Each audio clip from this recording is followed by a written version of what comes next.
So moving on to our next speaker who will present the materials is Professor Dr. Engineer Eniya Listiani Dewi, Master of Engineering. Professor Dr. Engineer Eniya Listiani Dewi is a Deputy Chairperson of Agency for the Assessment and Application of Technology in Indonesia and Chairperson of Indonesia Association to Fuel Cell and Hydrogen Energy.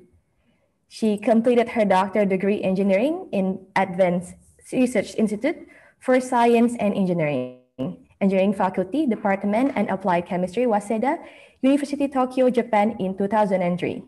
And also she promoted as professor in 2014. So I'd like to welcome Professor Dr. Eniya Listiani Dewi. Time and screen are yours. Assalamualaikum warahmatullahi wabarakatuh. Very good morning for everyone. Thank you, NEDO, for inviting us to be here, and greeting also for Mr. Dadang as Director General from Energy Ministry, and also my friend from Malaysia, my old very friend, Professor Ramli, and so on. And everybody, as mentioned by Dr. Dadang previously, we are conducting the implementation of hydrogen since 2004, and we accelerate the implementation in the research field, and also the development of fuel cells and also hydrogen. So I will share about our activity now has been done in Indonesia. But you know, the policy is make a slight different target, yeah. And you know, the research and development implementation is not continue. Even we started the research from 2004, but the policy of Indonesia is changing. So we are now starting again the implementation of fuel cells and hydrogen technology. So mentioning by Dr. Dadang that Indonesia have a target of new and renewable energy contribute by to 23% at 2025. We know that this target is so optimistic, and now exactly in 2020 we just achieved 16%. So it must be accelerated to reach the target. According to the energy outlook of BPPT, we know that transportation section and industrial sector is main field to be changed to do something that we can achieve the renewable target. So you know that fossil energy is still a main supply for energy in Indonesia. And looking for this, research and development are also focusing on the transportation and industrial sector. Our research and development of hydrogen and fuel cell also go in these two sectors. According to the global demand of pure hydrogen, we know that in the 2018 is reached many comparing to the 20 years ago. And according to the Ministry of Energy, the current price of hydrogen from renewable energy sources is around 3.5 euro per kilogram. And by 2025, is expected to fall to around 1.5 euro per kilogram. But this price is not represent the Indonesia price. We still have to continue the feasibility study of how the hydrogen can be implemented in Indonesia, and we're talking about the price and the cost down of the hydrogen price. So talking about the hydrogen carrier, you know that Japan and also another country accelerate the implementation of the hydrogen. So they're thinking about the hydrogen carrier by mentioning liquid hydrogen, methyl cyclohexane, ammonia, and also compressed hydrogen. Now this field is attracting many interests of the Indonesia researcher to know more about this. And as mentioned by Dr. Dadang also, we Indonesia have a very long, very huge area of country. So we call it the west part and then the east part. The east part is more adaptable to the green hydrogen concept. So as in the green hydrogen concept, there is a need a PV and also wind offshore and also the PEM electrolyzer. This concept is good for the East Indonesia. You know that renewable technology to produce clean electricity, and also this concept can be accelerate the carbonization on hydrogen production and go to the chemical industries. So from the field of fuel cells, since 2012, we do some research on PEM electrolyzer. We do alkaline electrolyzer. We also do the proton exchange membrane electrolyzer, but the level is on the research. Yeah, we just go to the step of 1 kilowatt size, but we know this this concept is so challenging, and we have so many resources in Indonesia. I think the green energy, green hydrogen concept is very switchable in Indonesia. And next, our research topic, we do the biohydrogen production also. You know that palm industry in Indonesia is so big, and Dr. Dadang also mentioned biodiesel, yeah, biodiesel B30 implementation in Indonesia. We have many palm plantation. This palm plantation produce palm oil mill effluents that are waste from the palm industry. So we join with the many institutions, academici, not only BPPT, but also the others university. We design of the production of hydrogen from POME, and we have a concept that we using the hydrogen and then methane production from biogas. We combine it, and then we want to use it in the internal combustion engine inside the palm industry. So since 2009, we accelerate the lab scale and then go to the pilot scale for 40 liters and then 1 meter cubic batch. And now this year, we also try to have a 100 meter cubic batch. This will be held in palm industry of PTPN 5 at Sumatra. Talking about the green hydrogen project, we collaborate with Toshiba. We start to talk this concept since 2018. Yeah, Toshiba make a memorandum of understanding, and we have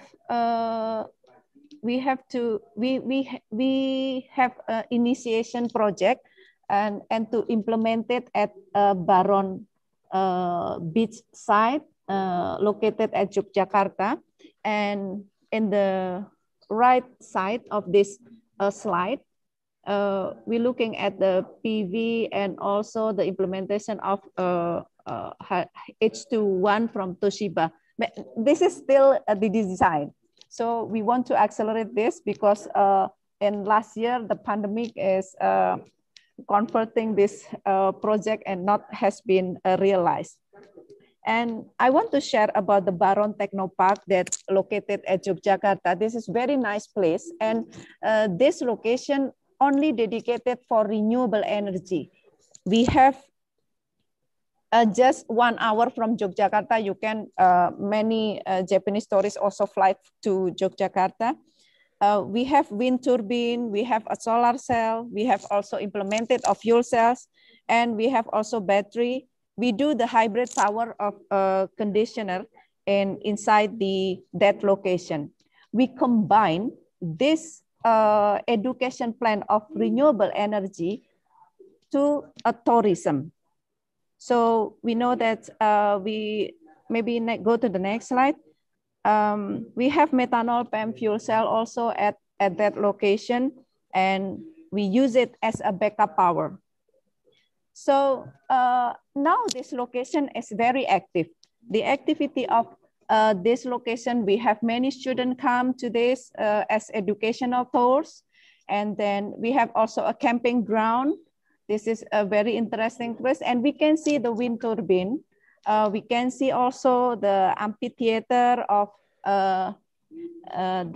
In that location, we can do more activity as combined between tourism and education. So also talking about the implementation of the hydrogen-based vehicle developing by BPPT and many other institutions, including university. Ministry of Industry make a automotive industry roadmap, and you can see at 2030, the vehicle technology of fuel cell has been started. So we must consider about this target, because this target is now have been refreshed, yeah, by the Ministry of Industry, and then this roadmap is still put the fuel cell vehicle at 2030.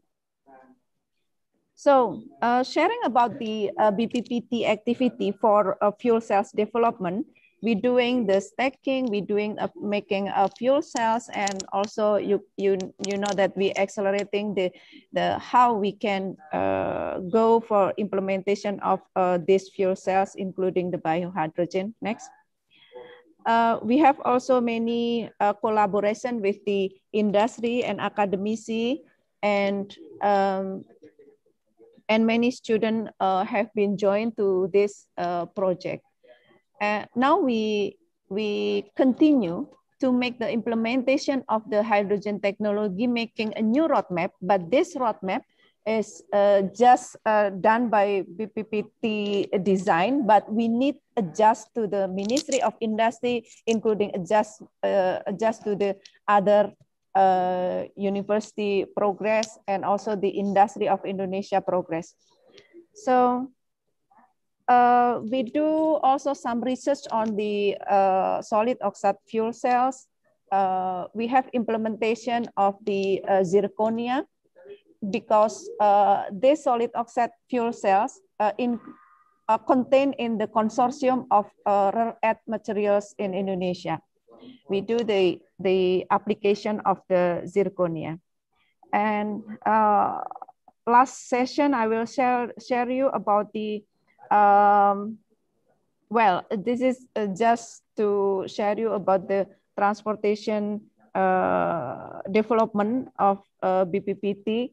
I try to use the hydrogen mobile, yeah, when I visit Tanaka Kikingzoku, I use the Clarity, and I also use Mirai.